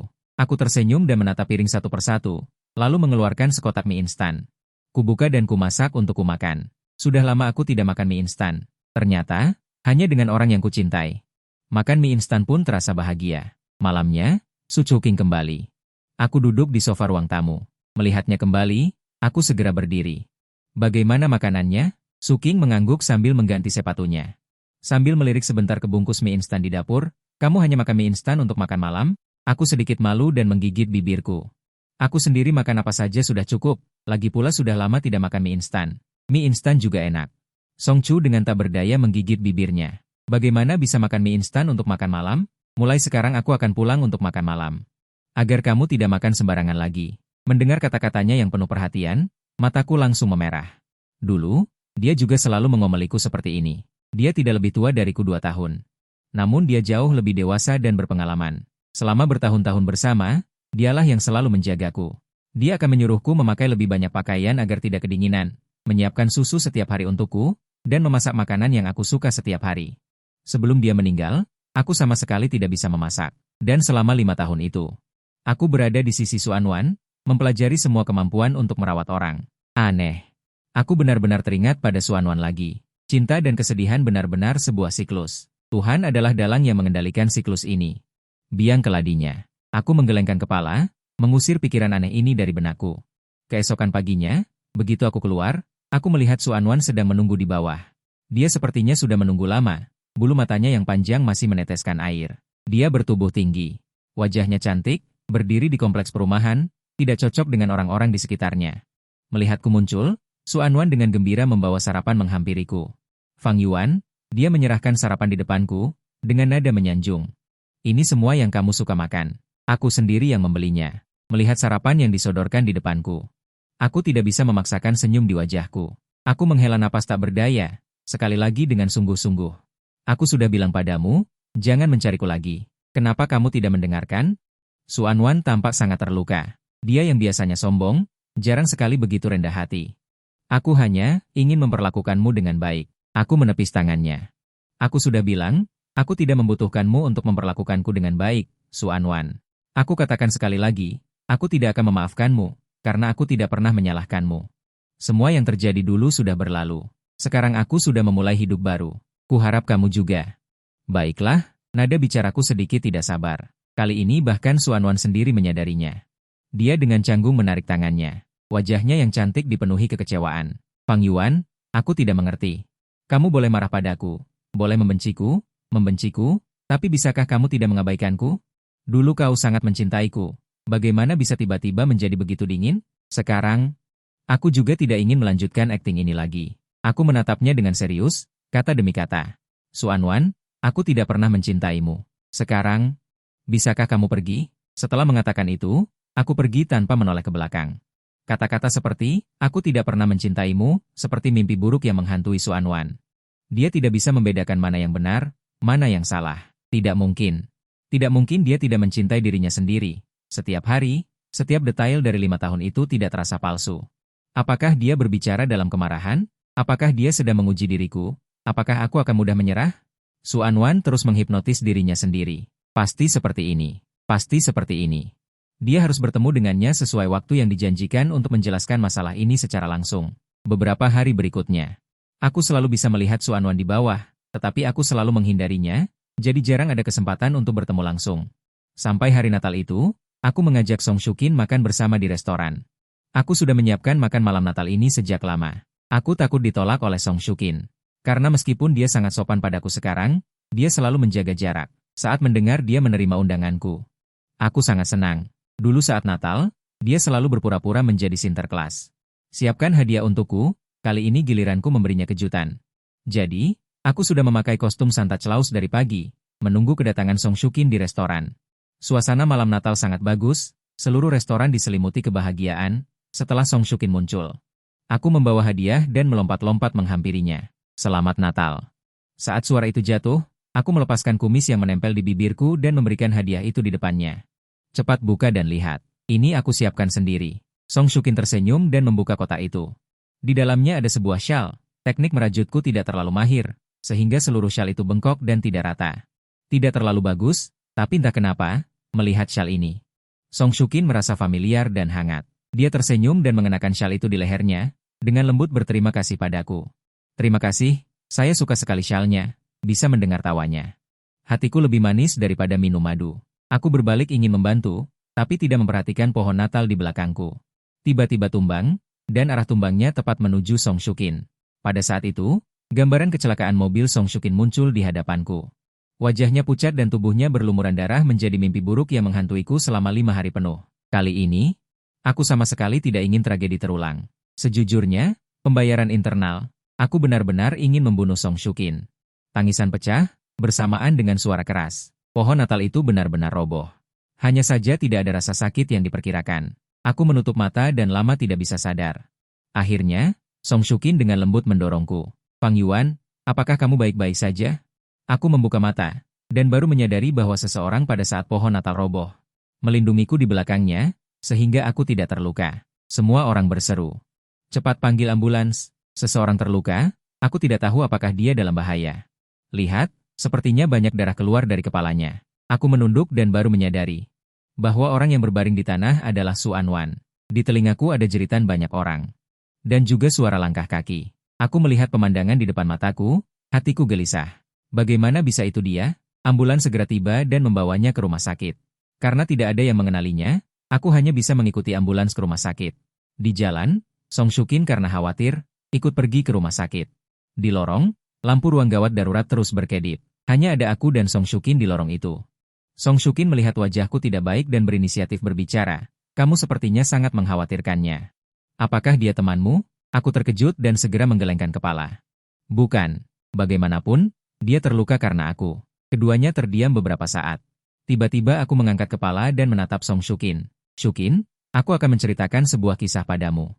Apakah kau mau mendengarkan? Song Shukin mengangguk. Aku menarik napas dan mulai bercerita. 5 tahun lalu, Song Shukin mengalami kecelakaan mobil. Hatiku mati rasa dan aku berencana untuk pergi bersamanya, tetapi pada saat itu aku terikat dengan sistem. Sistem itu memberitahuku bahwa selama aku bisa melakukan 100 hal untuk seorang gadis, Song Shukin akan bisa kembali padaku. Demi bisa bersama Song Shukin, aku tanpa ragu memilih untuk mempercayai sistem. Inilah awal mula aku mengenal Xuanwan. Selama 5 tahun ini, aku selalu berada di sisi Xuanwan sebagai pengejar cinta. Karena hanya dengan cara ini orang tidak akan curiga. Awalnya Xuanwan sangat membenciku dan sering menyuruhku melakukan hal-hal sederhana. Misalnya, menjemputnya pulang dari bar di tengah malam, mengantar membeli sarapan di pagi hari, dan menghibur anak laki-laki yang dia sukai, dan lain-lain. Terlalu banyak melakukan hal-hal kecil ini sampai aku lupa hal terakhir adalah mendonorkan jantung. Untuk laki-laki yang dicintai Xuanwan. Shukin, tahukah kamu? Asalkan aku menyelesaikan 100 hal, Aku di dunia itu akan mati. Jadi tidak peduli aku mendonorkan jantung atau tidak, aku akan tetap mati. Bahkan jika mereka benar-benar menginginkan jantungku, selama kamu bisa kembali, aku rela. Aku tersenyum pahit, apakah ini menyakitkan? Tapi selama aku berpikir bahwa aku bisa bertemu denganmu. Rasanya tidak terlalu sakit. Sukin, apakah semua yang kukatakan ini? Kau percayai? Apakah kau merasa aku mengada-ada? Song Shukin menghela napas pelan dan menepuk pundakku. Aku percaya padamu. Meskipun aku belum mengingat apa yang terjadi sebelumnya. Tapi aku tahu, kau pasti orang yang paling penting dalam hidupku. Beri aku sedikit waktu lagi. Baiklah, aku mengangguk dengan kuat. Aku akan menunggumu. Aku akan selalu menunggumu. Pintu ruang pemeriksaan terbuka, perawat mendorong Su Anwan keluar. Apakah kalian keluarga Su Anwan? Dia mengalami gegar otak ringan dan perlu diobservasi di rumah sakit semalaman. Setelah aku dan perawat sampai di kabupaten, aku berbalik dan berkata kepada Song Shukin, Sukin, kau pulanglah duluan. Cukup aku saja di sini. Kau harus bekerja besok.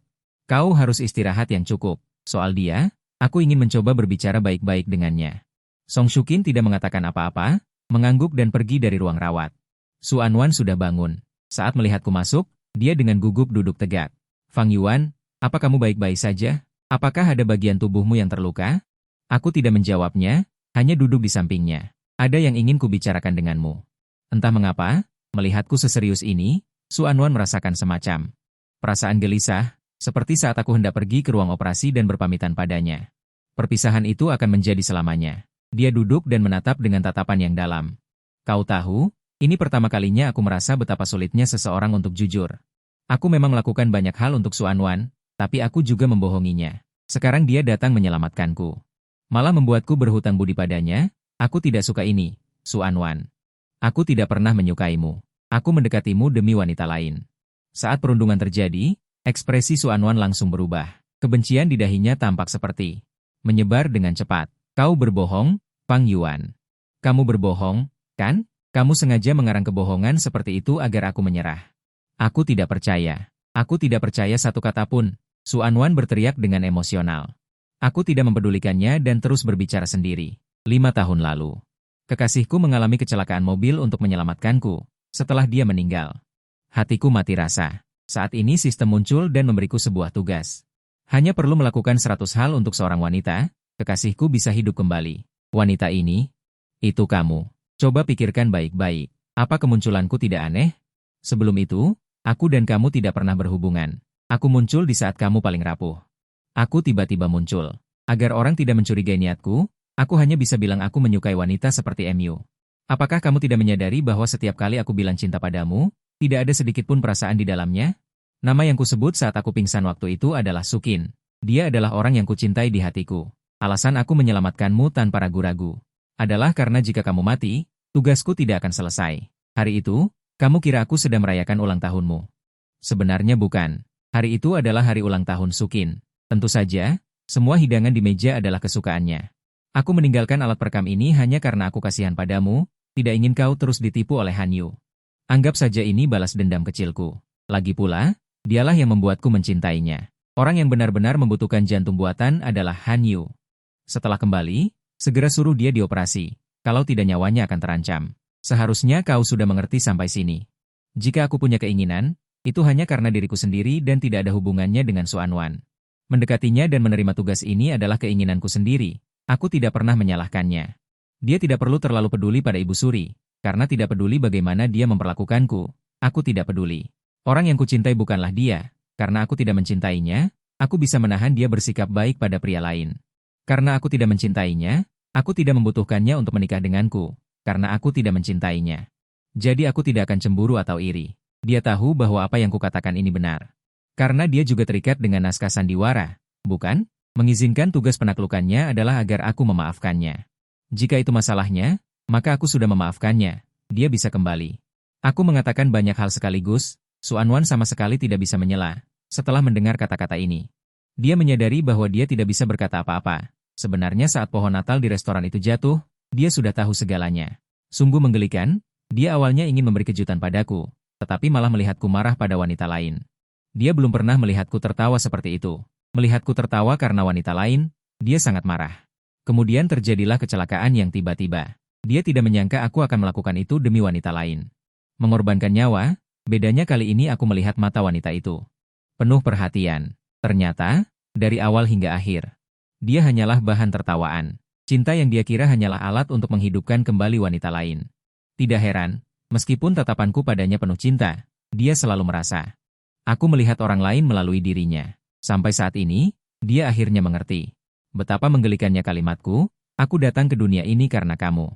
Dan dia tidak tahu apakah harus sedih atau marah. Dia selalu merasa benar sendiri.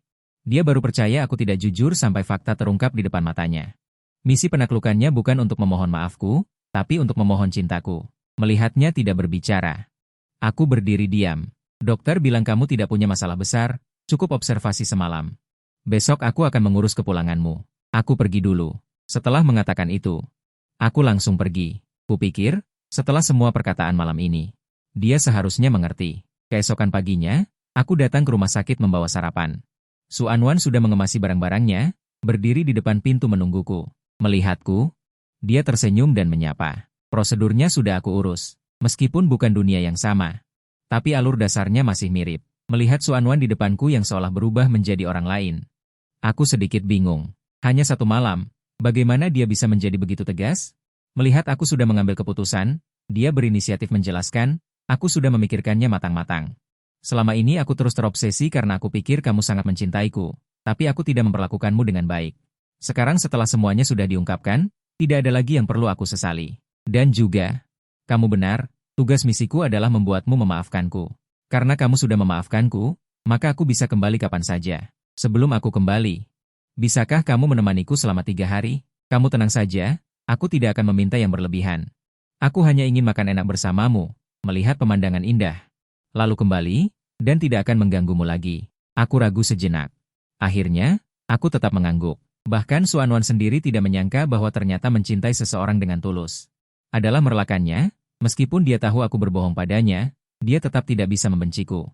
Dulu dan sekarang, terlepas dari apapun, aku tulus memberinya segalanya. Dalam perasaan, tidak ada tombol hidup atau mati. Tidak bisa seenaknya menghidupkan atau mematikan. Anggap saja semua ini adalah rencana terbaik dari Tuhan. 3 hari ke depan, kita akan menyusun rencana yang padat. Aku akan menemaninya ke taman hiburan. Malamnya, kita akan menonton kembang api bersama. Aku ingin memasak untuknya. Menunggunya mencicipi semua jajanan di sepanjang jalan. Aku ingin memberinya hadiah. Lalu berpisah dengan baik-baik. Setelah rencana ditetapkan, kami mulai menjalankannya. Aku sudah tinggal di Luceng selama bertahun-tahun, tapi sebenarnya jarang pergi ke taman hiburan. Dulu waktu kecil tidak punya uang. Setelah dewasa dan punya uang, sebelum pergi ke taman hiburan, aku secara khusus bertanya pada Song Shukin. Shukin, apakah kamu mau ikut dengan kami? Song Shukin menggelengkan kepalanya dengan ringan. Tidak usah, karena dia ingin menghabiskan 3 hari terakhir bersamamu, maka temani dia dengan baik. Melihat penampilannya yang hamil besar, hatiku malah merasa tidak enak. Jika ingatannya pulih, dia pasti akan cemburu dan terus mengikutiku. Aku tidak berkata apa-apa lagi, berganti pakaian dan keluar. Saat kami berdua berjalan di jalan, tingkat perhatian cukup tinggi. Su Anwan memiliki penampilan yang terlalu menawan. Sepanjang jalan, banyak pria muda mengarahkan pandangan mereka pada kami. Aku merasa sedikit malu. Semua orang jelas menganggap kami sebagai pasangan. Sementara Su Anwan tampak tenang. Ketika seseorang tidak melihatku dan datang untuk meminta kontak, dia menunjuk ke arahku yang tidak jauh dan berkata, "Maaf, aku sudah punya pacar." Anak laki-laki di seberang seringkali tampak menyesal, lalu pergi dengan sedih. Menungguku kembali. Su Anwan kembali memasang wajah tenang. Aku juga tidak enak mengatakan apapun, toh hanya tersisa 3 hari terakhir. Sudahlah, malam hari, taman hiburan akan memancarkan kembang api yang indah. Kami berdua berdiri di tengah kerumunan menunggu. Su Anwan menoleh menatapku dengan tatapan penuh kasih sayang. Fang Yuan, jika sekarang aku menyuruhmu membuat permohonan, permohonan apa yang ingin kamu buat? Aku mengangkat kepala, menatap langit, dan tersenyum tipis. Aku berharap Shukin dan aku selamanya bersama. Kekecewaan sekilas terlihat di mata Su Anwan. Kemudian dia tersenyum menatap langit. Keinginanku adalah mewujudkan keinginannya. Semoga semua terwujud. Saat suara itu menghilang, kembang api langsung meluncur ke angkasa. Menerangi seluruh malam seperti siang hari, kembang api di seluruh langit, sangat indah hingga memabukkan. Aku menoleh untuk melihat Su Anwan di samping, hanya merasakan sedikit sesak di dada. Aku menarik kembali pandanganku. Sekali lagi menatap kembang api indah di langit, suatu hari aku sesuai permintaan Su Anwan. Secara pribadi menyiapkan meja besar berisi makanan. Biasanya dia sangat pilih-pilih soal makanan, tapi hari ini dia memujinya tanpa henti. Sementara Song Shukin di samping, Hanya mencicipi sedikit lalu kembali ke kamar. Sepertinya sengaja memberikan ruang. Aku sedikit tak berdaya, tapi juga mengerti bahwa tidak mungkin membuatnya segera pulih ingatannya.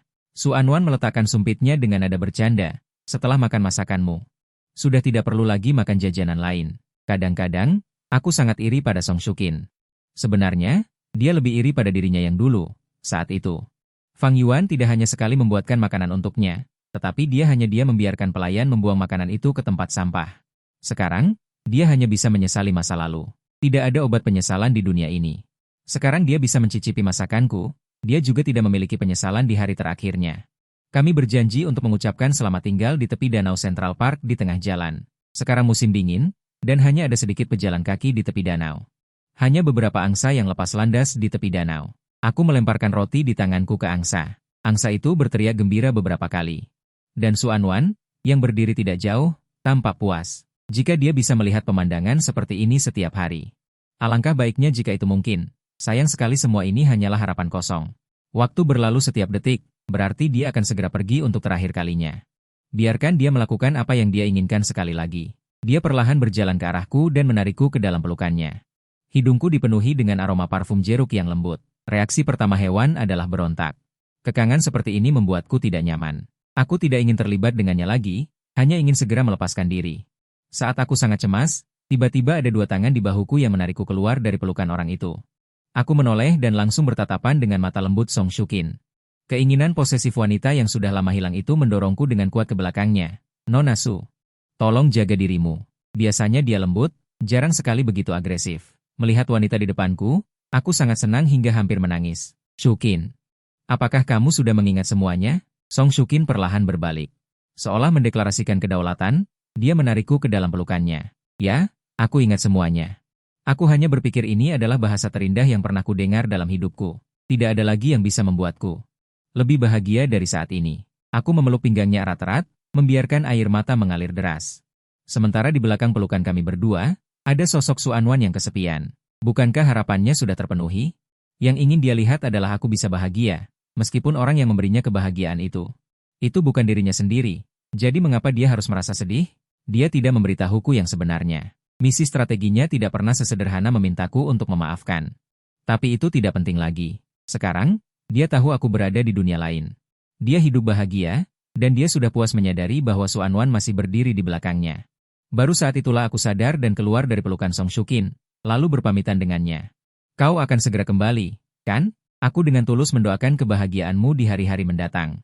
Dia mengangkat bibirnya dengan samar, dengan semacam kasih sayang yang mendalam. Dan aku juga dengan tulus berharap kamu bahagia. Setelah kata-kata itu selesai, suara mekanis sistem terdengar di telinga Su Anwan. Halo host, tugas penaklukanmu telah gagal. Kamu akan segera meninggalkan dunia ini. Dan kehilangan semua harta benda. Segera, pandangan Su Anwan menjadi kabur. Detik berikutnya, dia kehilangan kesadaran. Sementara itu, di tepi danau, melihatnya menghilang. Aku dan Song Shukin berpelukan dengan mesra. Bagus sekali, kau sudah mengingat semuanya. Tahukah kamu betapa takutnya aku? Song Shukin tersenyum dan mengacak-acak rambutku. Lalu, tahukah kamu betapa takutnya aku? Su Anwan adalah pesaing yang sangat tangguh. Aku tertawa. Ternyata kamu juga bisa takut. Aku takut kalau kamu tidak takut. Aku dengan mesra memeluknya. Bagaimana mungkin tidak? Aku sudah bilang, bahkan jika aku tidak ingat masa lalu kita, aku tahu. Kamu pasti orang yang paling penting dalam hidupku. Song Shukin mengangguk dengan kuat, mulai sekarang. Kita tidak akan takut lagi. Ayo pulang. Song Shukin berjinjit. Dan dengan lembut meninggalkan ciuman di bibirku. Baiklah, ayo pulang.